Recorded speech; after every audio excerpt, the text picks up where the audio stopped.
నేను చాలా సార్లు సీఎం రిలీఫ్ కూడా అనౌన్స్ చేసేవాళ్ళం. ఫస్ట్ టైం ఈ రోజుటికి 400 కోట్ల రూపాయలు సీఎం రిలీఫ్ కి డబ్బులు వచ్చింది.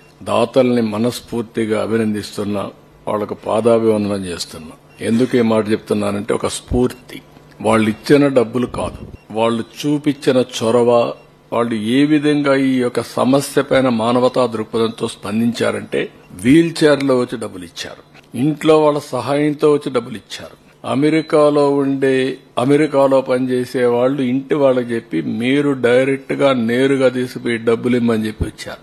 ఇంట్లో కొంతమంది నడవలేకపోతే నువ్వే వెళ్లి నా పేరు చెప్పి ఇమ్మని చెప్పి చెక్కులు పంపించారు. ఇది ఒక వినూత్నమైన అనుభవం.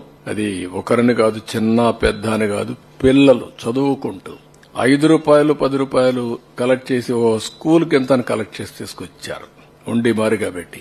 నేను అడిగాను వాళ్ళని, ఏంటంటే ఈ విపత్తు వచ్చినప్పుడు నేను కూడా నా సాటి ప్రజలకు ఇబ్బంది వచ్చినప్పుడు సహాయపడాలని చేశామని చెప్పి అన్నారు. వాళ్ళ పిల్లలు దాచుకున్న డబ్బులన్నీ ఇచ్చేశారు. ఇలాంటి వినూత్నమైనటువంటి ఆలోచనలు వచ్చాయి. స్ఫూర్తిదాయకంగా ప్రవర్తించారు. వాళ్ళందరినీ పేరు పేరున మనస్ఫూర్తిగా మరొక్కసారి ధన్యవాదాలు. దీనివల్ల ఒక న్యూ మూమెంటం కోసం దారితీసింది. ఎలాంటి విపత్తు అయినా సరే మనం గాని సంఘటితంగా ఎదుర్కొంటే ఏదైనా చేయగలుగుతాం అనే ఒక నమ్మకాన్ని ఇచ్చారు. జరిగింది 7,600 కోట్ల రూపాయలు నష్టం. మనం ఇచ్చింది ఇక్కడ ఇవన్నీ కూడా రైతులకి, ఇక్కడ ఉండే వాళ్ళకందరికి ఇచ్చింది 602 కోట్లు ఇచ్చాం. ఈ రోజు రిలీజ్ చేస్తాం, ఇంకా కొంత అటు ఇటు అవుతుంది. కానీ 400 కోట్ల రూపాయలు దీంట్లో దాతలే ఇవ్వగలిగారనేది ఒక హిస్టారికల్. మొత్తం మన దగ్గర ఉండే డబ్బులన్నీ కూడా ఈరోజు రాష్ట్రంలో ప్రజలు కూడా అర్థమైంది. గవర్నమెంట్ ఒకటే కాదు, గడిచిన 5 సంవత్సరాల్లో ఈ గడిచిన పాలకులు చేసినటువంటి దోపిడీ గాని, విధ్వంసం గాని, ఖజానా ఖాళీ అయిపోవడం గాని అన్ని కూడా చూసిన తర్వాత వాళ్లే స్వచ్ఛందంగా ముందుకు వచ్చే పరిస్థితికి వచ్చారు.